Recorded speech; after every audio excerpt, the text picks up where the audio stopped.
Welcome to another Affinity Photo tutorial. Today we're going to be creating a 3D pie chart. It's actually a pretty easy effect to pull off, and rather than use a vector program, you can do it right inside Affinity Photo. So let's go ahead and get started. Let's get rid of everything that we have here. I'll go ahead and leave the background. It's just a gradient from white to like middle gray. Alright, so the first thing we're going to do is we're going to come over here and we're going to select the donut tool. For those of you that don't know, you have a ton of tools in here to pick from, but the donut tool is perfect for this. So we're going to hold down Shift and we're going to drag out a donut. And we'll position it in the center of the screen. And so we'll come up here to Fill and we'll pick our fill color, and let's make the first color like a blue. Alright, and then we'll come over to the stroke and we'll make the stroke about 4 pixels. And we're going to change the color of that to, we're going to go right back to the blue and come back to like a darker shade of that blue, because that's going to create our border. So now what we're going to do is we're going to duplicate this layer 2 more times. So Command J and then Command J again. Let's come up to that top one. We're going to edit this one. Let's change the fill color on this one to red. And then we'll come to the stroke on that. And we are going to have to change one thing here. Let's get rid of this arrow. That'll come later. We're going to leave the width at 4 on that one. So we'll come to the stroke color. We'll go over to red. And we'll choose a slightly darker red. Let's come back to that first one that we created real quickly and get rid of that arrow head there. Alright, so we won't see that anymore.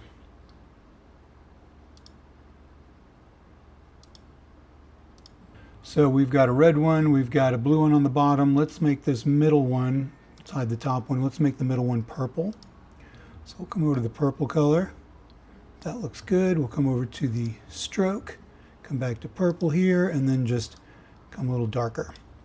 So now that we've got that, we're going to go ahead and divide our donuts according to whatever your pie chart's going to be.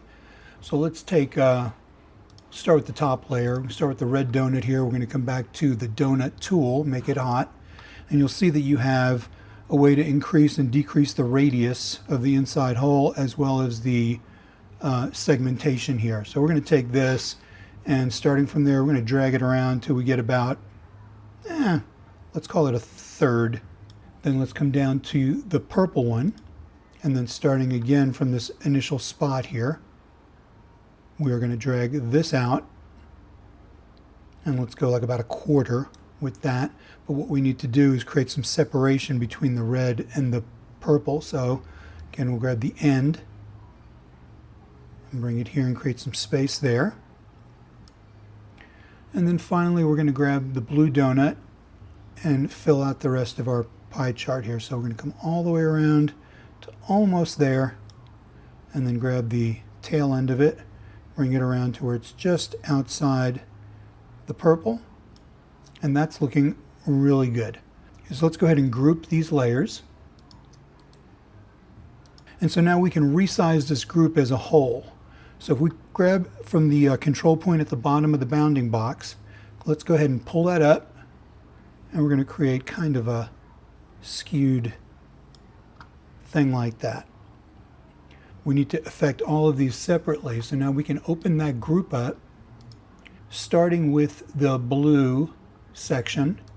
Now you can do this by hand, or I created a macro, I call it 3D, and what it does is it creates 10 layers and it moves each layer down 2 pixels.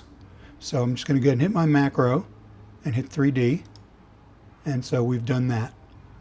So let's take all those blue ones to keep this nice and tidy, and we'll group those, and if we want, we can call it blue. Next, we're going to grab the pink, and we're going to do the exact same thing. We're going to come down here to the macro, click it, and we will group all those as well. And we'll call that one purple. And finally, with the red, Do the same thing. We're going to come here to the macro, click it, and then select all those layers and group those and call that red. Let's go ahead and get rid of we'll grab the top layer of each group. So we'll grab this top layer of the red, and then we're going to come up here, and all we're going to do is select the stroke and bring it down to 0. And you can see how that cleans up the top of that. We're going to do the same thing for the purple. Grab the top layer, stroke to 0. And finally our blue layer, grab the top one, stroke to 0. And we'll go ahead and close that up. So that was actually pretty easy to do.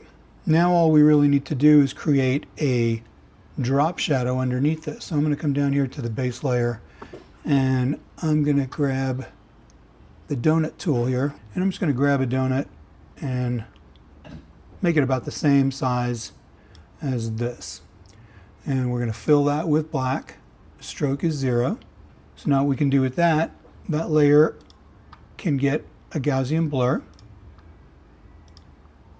And we'll do it with the live filter, so if we need to change it, we can. And that looks pretty good right there. And then let's just reposition it. And we can also decrease the opacity some, so it's not quite so prominent. And you can play around with positioning on that to create as much or as little height as you want. Then once you've done that, you can go ahead and create your description arrows. So what I do for that is just come over here to the pen tool and make sure we've got black selected there. And so we'll just start up here and we'll create a point, hit shift so it comes over constrained horizontally. And then we'll come down here, hold shift. And then what we can do with this is we can increase the stroke on this. Let's make it about 4 pixels. And now we can come to the end of it and give it a triangle arrow. And we can increase the size of the arrow to our liking. And then what we can do with this is we can option click, drag it down to make a copy, option click to make a copy. And this one we will flip horizontal, move it over to here. We can take this one and flip it vertically.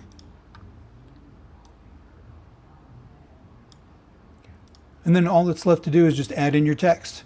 And it's as simple as that. If you wanted this to be deeper, like if you wanted these to be taller, after you add your 10 layers, or you can add more. If you create a macro, you would just enable that macro again on the bottommost layer, and it will create more layers and move them down. So you can get as creative with it as you like. But this is a very simple way to create a 3D looking pie chart without having to go into a vector program. So if you liked it, please hit the like button or think about subscribing if you want to see more tutorials like this. I really appreciate you watching. Peace. Talk to you later. Bye.